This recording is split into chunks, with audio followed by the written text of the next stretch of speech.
के कर्तव्यों में देव पूजा का अपना स्थान है। उस देव पूजा में अभिषेक और शांति धारा भी सम्मिलित होती है। शांति धारा के संदर्भ यहां पर चल रहे हैं। विघ्न के निवारण के लिए गृहस्थ के मन में भावना आती है,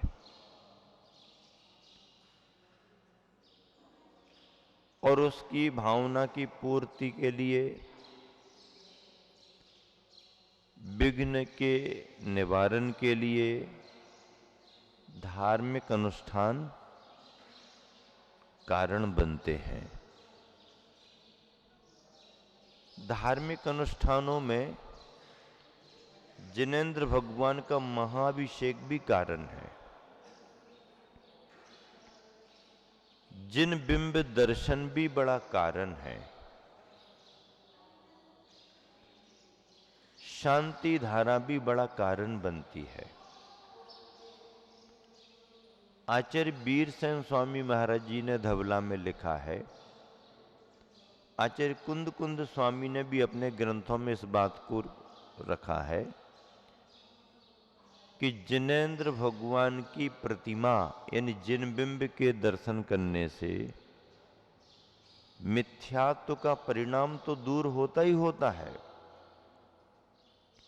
निधत्ति और निकाचित जैसे कर्म भी क्षय को प्राप्त हो जाते हैं। निधत्ति और निकाचित। निधत्ति का मतलब जिन कर्मों में जो स्थिति है वही स्थिति बनी रहे, निकाचित फल देकर के ही जाएंगे, ऐसे कर्मों में भी अंतर आ जाता है। कर्म क्षय को प्राप्त हो जाते हैं। जिन बिंब के दर्शन का प्रभाव मनुष्य और त्रियंचों के लिए जिन प्रतिमा को देखने से दर्शन करने से सम्यक दर्शन प्राप्त हो जाता है, ये उल्लेख है। क्योंकि वीतरागता का परिणाम वीतरागता की मुद्रा दिखती है। ऐसे जिन बिंब के दर्शन से, जिन बिंब की स्तुति से, जिन बिंब की प्रतिष्ठा करने से, जिन बिंबों की प्रभावना बढ़ाने से, जिन बिंबों का उत्सव करने से मिथ्यात्व टलता है, सम्यक दर्शन की प्राप्ति होती है। और जब महा अनुष्ठान करते हैं, वर्ष में एक बार या दो बार शांति धारा करते हैं, अभिषेक करते हैं, महाभिषेक करते हैं, तो प्रभावना का अंग बनता है। और ऐसे प्रभावना के अंग में परिणामों की शांति के लिए अपने क्लेश भाव दूर हों, कसाय भाव दूर हों, उसके लिए हमें अभिषेक और शांति धारा जैसे अनुष्ठानों को करना चाहिए। मथुरा नगरी में जब महामारी का रोग फैल गया था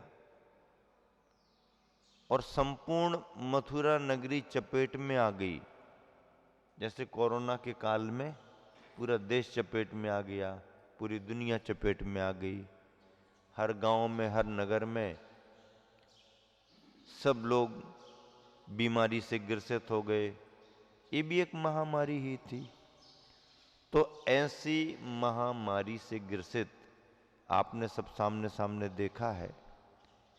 तो ऐसी ही महामारी एक बार कब हो गई? कब हो गई महामारी? कब हुई महामारी? मथुरा नगरी में हुई। मथुरा नगरी में महामारी फैली। मथुरा नगरी में महामारी फैल गई, नगरी में उजाड़ हो गया, जान माल की हानि हो गई। फिर क्या हुआ? सप्त ऋषि मुनियों का आना हुआ मथुरा नगरी में। सप्त ऋषि मुनि कहीं से विहार करते हुए आए। मुनियों ने नगरी को देखा, अरे भाई मकान बने हुए हैं, आदमी यहां नहीं है, सुनसान जैसा दिख रहा है। थोड़े बहुत जो थे उनसे पूछा कि भाई क्या है? प्लेग की बीमारी फैली, ये हुआ वो हुआ, महामारी आई। वो एक धर्मेंद्र ने या किसी यक्ष ने वो महामारी फैलाई थी मथुरा नगरी में, उसकी वजह से सब हुआ था। अच्छा, महामारी फैली तो ऐसी महामारी का प्रभाव कैसे समाप्त हो, कैसे दूर हो? जो लोग भी उस समय उपस्थित थे उन मुनि महाराज से पूछा। मुनि महाराज जी के भावों में बहुत करुणा आई कि देखो, धन धान्य से समृद्ध नगरी और आज ऐसी दयनीय अवस्था में है, उजाड़ उजाड़ हो गया है, आदमियों की संख्या कम हो गई है। तो उस विघ्न के निवारण के लिए, अनिष्ट के निवारण के लिए क्या किया जाए? मुनिराजों ने कहा कि आप शांति का अनुष्ठान करो। शांति तुष्टि पुष्टि के लिए अनुष्ठान करो, सारी बाधाएं दूर होंगी, विघ्न दूर होंगे। अब शांति तुष्टि पुष्टि का अनुष्ठान क्या है? शांति का विधान करो। अब शांति का विधान क्या है? तो समय कोई शांति विधान लिखा थोड़ी गया था। विधान के रूप में शांति विधान भले न लिखा गया हो, पर शांति की प्राप्ति हेतु शांति तुष्टि पुष्टि के कार्य होते ही थे। शांति तुष्टि पुष्टि के कार्य होते थे, अनुष्ठान होते थे। तो शास्त्रों में लिखा है कि सभी श्रावकों ने मिलकर के मथुरा नगरी में शांति तुष्टि पुष्टि के रूप में शांति का अनुष्ठान किया, शांति का विधान किया और विघ्न दूर हुआ, पुनः ठीक ठाक हो गया सब। शांति का विधान, विधान तो सभी बराबर होते हैं, पर विधान के नाम में शांति यदि जुड़ी हो तो जब शांति मिलेगी तब मिलेगी। अभी शांति नाम सुन के ही शांति मिलना शुरू हो जाता है। जैसे जब भोजन मिलेगा तब मिलेगा भूखे आदमी को, लेकिन इतना भी कह दिया जाए कि तुमको भोजन मिलने वाला है, तुमको भोजन मिलने वाला है, तो भले कहते कहते तुम 1 घंटा निकाल दो। 1 घंटा निकाल दो, लेकिन तुमको भोजन मिलने वाला है, ऐसा सुन सुन के भी घंटे 2 घंटे समय निकल आना बन रहा है, आ रहा है, चल चुका है, आने वाला है। तो शांति कहते ही शांति का विधान। 24 तीर्थंकरों में शांतिनाथ भगवान का अपना महत्व है। महत्व तो सभी तीर्थंकरों का है, लेकिन इस मायने में ज्यादा महत्व है कि ऐसा ऐसा समय आया जब तीर्थंकर के मोक्ष जाने के बाद में धरती पर कोई भी धर्म करने वाला नहीं रहा। मुनि महाराज नहीं, माता जी नहीं, धर्म करने वाले घर में रहने वाले श्रावक श्राविका भी नहीं, मंदिर मूर्तियां कुछ नहीं। ऐसा समय आया। कब से कब आया? पुष्पदंत भगवान 9वें तीर्थंकर पुष्पदंत भगवान के समय से हुआ, और धर्मनाथ भगवान 15 में वहां तक ऐसी स्थिति रही।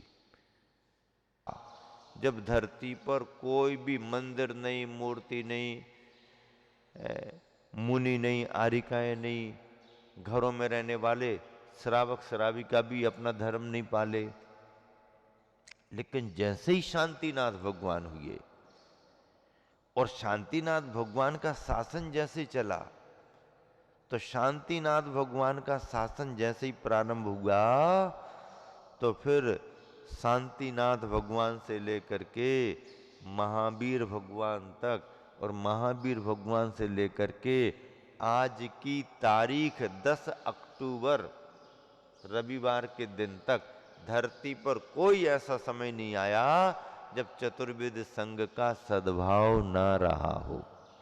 आज तक चला आ रहा, आज तक चला आ रहा ऐसा धर्म अभी तक। शांतिनाथ भगवान के आते ही साथ जो धर्म की शुरुआत हुई फिर खंडित नहीं हुआ। मुनियों की कमी हो गई महावीर भगवान के बाद में, लेकिन सर्वथा मुनि थे ही नहीं, ऐसा नहीं, मुनि होते रहे। मुनियों की कमी भी रही तो श्रावक श्राविक अपना धर्म पालते रहे, धर्म चलता रहा। आज तक जिन शासन चला आ रहा है, इसलिए शांतिनाथ भगवान का भी महत्व है। 24 तीर्थंकरों की स्तुति में आचार्य समंतभद्र महाराज ने शांतिनाथ भगवान को शांति का कर्ता कहा है, शांति प्रदान करने वाले। पारसनाथ भगवान को हम विघ्नों का हर्ता मानते हैं। कोई भी भगवान किसी का कुछ करते नहीं है, लेकिन उनके नाम का स्मरण करके, उनके गुणों का विचार करते हुए जब हमारे भाव विशुद्ध बनते हैं तो यही शांति कुंतु अरहनाथ भगवान हमारे कर्म क्षय में कारण बन जाते हैं, पुण्य की प्राप्ति में कारण बन जाते हैं। आज तो रविवार का दिन है, पाठशाला वाले बच्चों ने यहाँ पर शांति धारा की, सुनकर के मुझे बहुत खुशी हुई। पाठशाला के बच्चे शांति धारा करें, समाज का भविष्य बहुत उज्जवल है। समाज का भविष्य बहुत उज्जवल है। अरे सोले के वस्त्र पहन करके कोई अभिषेक तो करे। आप कहोगे कि उनको नमोकार का अर्थ मालूम नहीं है, आप कहो कि उनको अभी धर्म का ज्ञान नहीं है, आप कहो कि उनने अभी शराब का चार नहीं पढ़ा, आप कहो कि उनने समय सार नहीं पढ़ा। नहीं पढ़ा, नहीं पढ़ा, नहीं पढ़ा, कोई बात नहीं। क्या पढ़ने के बाद ही धर्म होता है क्या? पढ़ने के बाद अच्छे से धर्म हो सकता है, लेकिन बिना पढ़ा लिखा आदमी कोई धर्म नहीं कर सकता क्या? जिसको 4-10 ग्रंथों का ज्ञान नहीं है वो धर्म ध्यान नहीं कर सकता क्या? किसने कहा नहीं कर सकता? आड़म ताड़म कछु न जाड़म सेठ बचन परमाणम को कैसे मोक्ष हुआ? अंजन चोर जिसको नमोकार मंत्र का अर्थ तो बहुत दूर की बात है, नमोकार का उच्चारण भी नहीं आता था, फिर भी श्रद्धा जम गया। सेठ जी ने मंत्र दिया है, सेठ जी प्रामाणिक हैं, गलत नहीं होगा। भले हमको बोलते नहीं बन रहा, उसका भाव मालूम नहीं, अर्थ मालूम, सेठ जी ने कहा है, फिर क्या गिनना? एक एक पन्ने पलट करके क्या करना? जय जनवानी भारती तो जपो दिन रहन, खत्म हो गया। क्या पन्ना पलट करके पढ़ने का समय है तो ठीक है, नहीं है तो इतना भी यदि किसी ने किया कि भगवान की वाणी है, हम तो पढ़ नहीं पाते, समझ में नहीं आता, पर इसमें जो लिखा है सब सही है, जय हो जिनवानी माता की जय, उसका भी कल्याण हो जाता है। ग्वाले को शास्त्र मिला था जंगल में, ग्वाले ने क्या पढ़ा था? बोलो भाई जी, क्या पढ़ा था ग्वाले ने? क्या पढ़ा था ग्वाले ने? हैं? हो पढ़ नहीं पाया। क्या लिखा है ग्रंथ में समझता नहीं था, लेकिन इतना विश्वास जम गया कि जंगल में सारे पेड़ सूखे सूखे हैं, ये हरा क्यों है? देखो तो चल के सब पेड़ सूख गए, ये हरा क्यों है? तो वहां जाके देखा, खोल में एक शास्त्र रखा। शास्त्र हम तो जानते नहीं, इसी का प्रभाव है कि गर्मी में भी पेड़ हरा है। अब घर ले जाकर के रोज पूजा करी। उदक चंदन तंदुल थोड़ी करता होगा वो, जैसे उससे बनता होगा पूजा करता था, पूजा करता रहा। गांव में मुनि आए और ये ज्ञानी है, उपदेश देते हैं, इनको दिया जाए। वो ग्रंथ महाराज जी को दे दिया। महाराज जी ने उस ग्रंथ से बहुत अध्ययन किया। महाराज जी के काम का ग्रंथ था, धर्म की बातें खूब अध्ययन किया। तो महाराज जी ने जितना ज्ञान प्राप्त किया और सबको दिया ज्ञान, उसका पुण्यार्जन ग्वाले को भी हुआ। और ग्वाले की पर्याय से निकल करके आगे चल करके वह आचार्य कुंद बना। आचार्य कुंद जिनके ग्रंथ परमागम हम और आप पढ़ते हैं। तो कुंद स्वामी ने लिखे हैं ग्रंथ, पढ़े हैं, तो उनका भी कल्याण हो रहा और ग्वाले का भी कल्याण हो रहा। नमोकार मंत्र भी आ गया तो कल्याण हो गया। और अर्थ नहीं भी समझ पाए और भाव तुम्हारे लग गए तो भी तुम्हारा कल्याण है। शिवभूति मुनि महाराज को कैसे केवल अज्ञान हुआ? अपने गुरु के 2 शब्द भी पूरे पकड़ नहीं पाए थे, मारुष मातुष, लेकिन भाव पकड़ लिया था। इसलिए ज्ञान की आराधना करना बहुत अच्छा है। आचार्य श्री खूब स्वाध्याय करते हैं, संघ को खूब स्वाध्याय कराते हैं, हम लोग भी खूब स्वाध्याय करते हैं। स्वाध्याय करो, स्वाध्याय का निषेध नहीं है, लेकिन दिन भर स्वाध्याय को ही महत्व देते रहो। पूजा में जल्दी जल्दी अर्घ चढ़ाए और फ्री हो गए।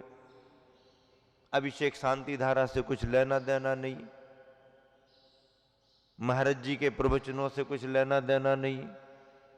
तो ऐसे अकेले स्वाध्याय से कुछ होने वाला नहीं। ऐसे कार्यों से सावधान रहना। तुमको जितना आता है उतने ही में तुम्हारा कल्याण हो जाएगा।